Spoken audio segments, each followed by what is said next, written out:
दिल्ली वालों के लिए अच्छी खबर है। दिल्ली देहरादून एक्सप्रेसवे का पहला हिस्सा इसी साल दिसंबर तक आम लोगों के लिए खुल जाएगा।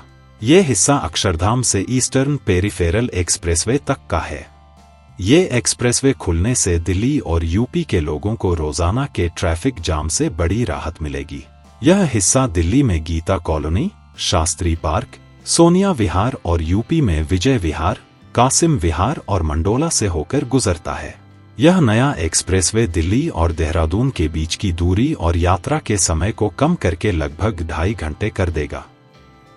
इसका 14.75 किलोमीटर का हिस्सा दिल्ली में आता है। यह अक्षरधाम से शुरू होकर लोनी बॉर्डर तक जाता है। इस हिस्से में 5 प्रवेश और निकास पॉइंट बनाए गए हैं। इसके अस्तित्व में आने से जहां एक ओर यमुना पार में वाहनों का दबाव कम होगा, वहीं दूसरी ओर दिल्ली वालों को इस हिस्से में कोई भी टोल नहीं देना होगा। एक्सप्रेसवे के इस हिस्से में Akshardham, Gandhi Nagar Geeta colony, ISBT Dilshad garden मार्ग, खजूरी पुस्ता मार्ग और सिग्नेचर ब्रिज मार्ग पर एग्जिट और एंट्री पॉइंट बनाए गए हैं। इसमें शास्त्री पार्क रेड लाइट के पास अलग से एक लूप बनाया गया है। इसकी मदद से कश्मीरी गेट बस अड्डे की तरफ से आने वाले वाहनों का हाईवे पर जाना आसान होगा। इसी तरह से खजूरी खास में भी एग्जिट और एंट्री पॉइंट बनाए गए हैं। खास बात यह है कि दिल्ली में एक्सप्रेसवे में प्रवेश करने और बाहर निकलने वाले यात्रियों को टोल नहीं देना होगा। NHAI के अधिकारियों ने बताया कि एक्सप्रेसवे का पहला खंड इस साल दिसंबर में यातायात के लिए खोलने की योजना है।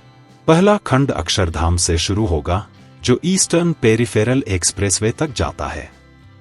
इस 32 किलोमीटर लंबे खंड का 19 किलोमीटर हिस्सा एलिवेटेड है। यह यमुना पार में गीता कॉलोनी, खजूरी खास, मंडोला और पंचगांव जैसी घनी आबादी वाली जगहों से गुजरता है। इसकी मदद से वाहन घनी आबादी वाले क्षेत्रों में जाने से बचेंगे। अधिकारियों ने बताया कि मौजूदा समय में अक्षरधाम से ईस्टर्न पेरिफेरल एक्सप्रेसवे तक जाने में वाहन चालकों को 1.5 घंटे का समय लगता है।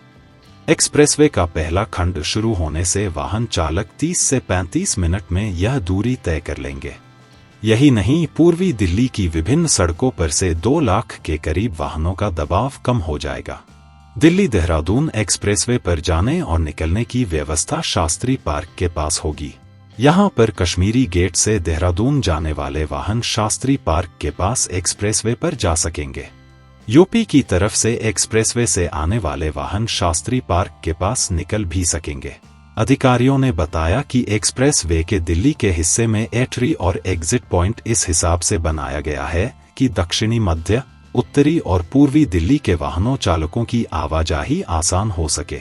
दिल्ली मेरठ एक्सप्रेसवे, विकास मार्ग, गीता कॉलोनी, यमुना पुल, शास्त्री पार्क, सिग्नेचर ब्रिज, इन सभी मार्गों से आने वाले वाहन चालकों को एक्सप्रेस वे पर चढ़ने के लिए एंट्री पॉइंट बनाए गए हैं। साथ ही एक्सप्रेसवे से निकलने के लिए एग्जिट पॉइंट भी बनाए गए हैं। एक्सप्रेसवे के पहले खंड की लंबाई 32 किलोमीटर है। इसको 2 हिस्सों में तैयार किया जा रहा है। एक की लंबाई 14.75 किलोमीटर है। यह दिल्ली में आता है। दूसरे पैकेज की लंबाई 16.85 किलोमीटर है। यह लोनी से ईस्टर्न पेरिफेरल एक्सप्रेसवे EPE तक जाता है। पैकेज 1 की लागत 1100 और पैकेज 2 की लागत 1323 करोड़ है। पैकेज 1 में 6.398 किलोमीटर और पैकेज 2 में 11.244 किलोमीटर लंबा एलिवेटेड है। इसमें 7 अंडरपास, 2 ROB, 17 मेजर और 37 माइनर जंक्शन बनाए गए हैं। Bureau report, up to date Bharat. हमारे चैनल को सब्सक्राइब करें और वीडियो सबसे पहले अपने मोबाइल पर पाने के लिए बेल आइकन को दबाएं।